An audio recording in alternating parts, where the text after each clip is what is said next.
ka-take over. Isang pambihirang pasabog ang sumalubong sa mundo ng sports ngayong 2026 matapos itala ng ating Pinoy tennis sensation na si Alex Ala ang isa sa pinakamalaking panalo ng kanyang karera. Hindi makapaniwala ang mga fans sa ASP Classic sa Auckland, New Zealand nang pinaluhod ni Ala kasama ang kanyang partner na si Ivanovic, ang tennis legend at former world number 1 na si Venus Williams at ang partner nitong si Elina Svitolina. Sa isang diktikang bakbakan na tinaguriang Battle of Generations, pinatunayan ng 20 anyos na si Alex na hindi siya basta-basta magpapa-intimidate sa 7 Grand Slam titles ni Venus. Ang highlight ng laban, ang unbelievable na katatagan ng ating pambato matapos nilang isave ang 7 set points sa unang set pa lang. Mula sa bingit ng pagkatalo sa opening frame, humabol ang duo ni Ala hanggang sa makuha ang tiebreak 7-6 bago yung dominahin ang second set sa score na 6-1. Nag-viral agad sa X dating Twitter ang clip ng huling rally kung saan isang malakas na serve ni Ala ang hindi na nagawang ibalik ng veteranong si Williams.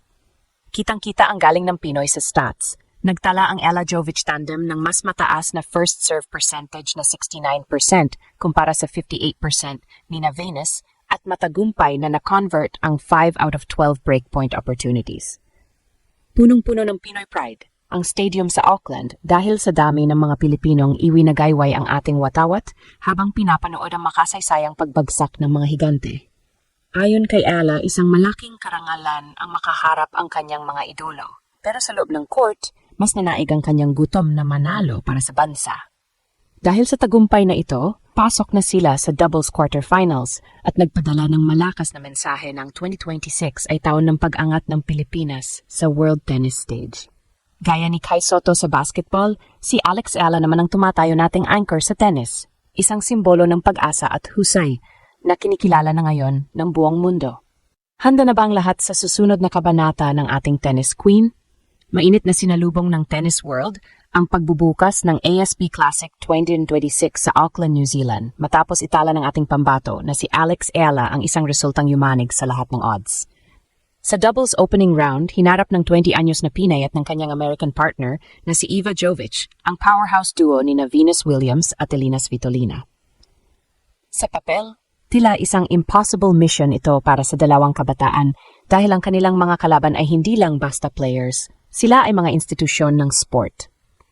Si Venus Williams ay isang former world number 1 at 7-time Grand Slam singles champion habang si Svitolina ay isang veteran star na dating ranked number 3 sa buong mundo.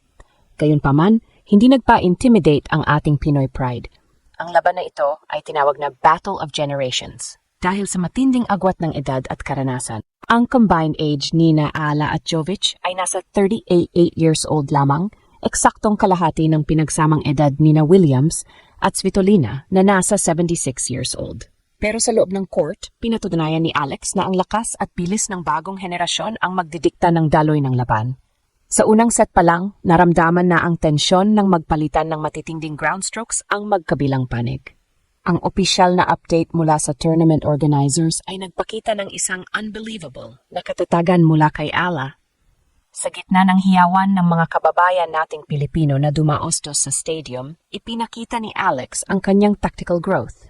Hindi siya basta nakipagsabayan sa lakas, ginamit niya ang kanyang talino sa placement at bilis sa net. Ito ang unang pagkakataon sa 2026 season na nakakita ang mga tennis analyst ng ganitong klaseng calmness under pressure matapos isalba ang 8 set points sa unang set pa lamang. Isang kabayanihan ito mula sa isang batang player laban sa isang alamat na tulad ni Venus. Ang tagumpay na ito ay nagbibigay ng malakas na momentum para sa kampanya ni Alex Ala ngayong taon. Matapos ang kanyang historic breakthrough noong 2025, kung saan nakapasok siya sa WTA Top 50, ang pagpapatumbas sa isang former world number 1 sa doubles category ay isang malaking statement. Ito ay hindi lamang tungkol sa scoreline na 7-6, 6-1, kundi tungkol sa mensahe na ang Pilipinas ay mayroon ng player na kayang makipagsabayan sa elite level ng world tennis. Ang ASB Classic ay nagsisilbing preparasyon para sa Australian Open at sa ganitong klaseng panimula, tila mas maliwanag pa sa sikat ng araw ang hinaharap ng ating tennis queen.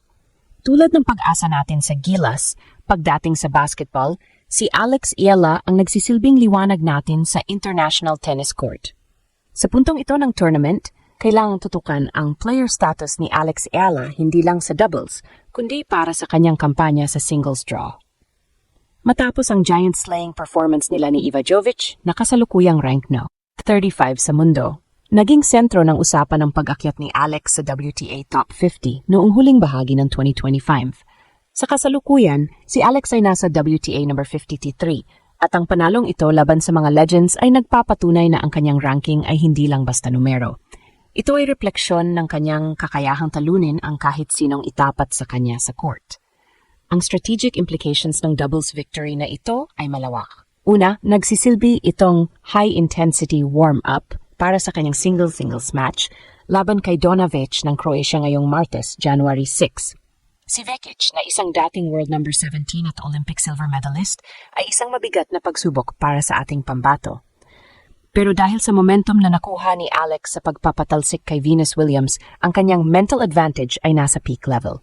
Ang tactical discipline na ipinakita niya, lalo na ang pag-save sa 8 set points, ay isang babala kay Vekic na ang 20 anyos na Pinay ay hindi madaling mabasag sa ilalim ng pressure. Dito rin natin makikita ang Alex Iala effect sa Philippine tennis. Dahil sa kanyang tagumpay, nagkaroon ng resurgence ang interes sa sport sa ating bansa.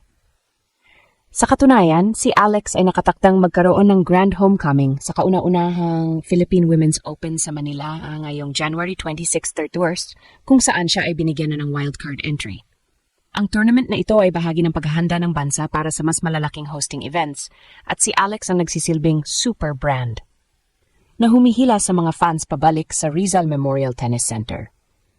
Tulad ng pag-anchor ni Kai Soto sa Gilas, Pilipinas, si Alex Iala ang nagsisilbing haligi ng ating bansa sa world stage. Habang ang Gilas ay naghahanda para sa kanilang home games sa February laban sa New Zealand at Australia para sa FIBA World Cup qualifiers, si Alex naman ay nagtatayo ng sarili niyang legacy sa tennis court.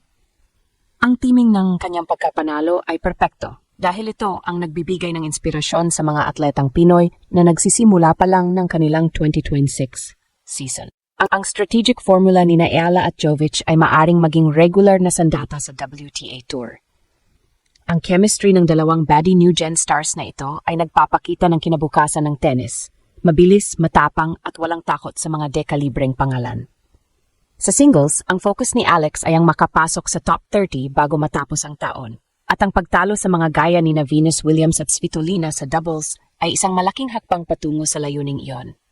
Sa bawat serve at volley, ramdam ang gutom ni Alex na dalhin ang watawat ng Pilipinas sa pinakamataas na pedestal ng sport.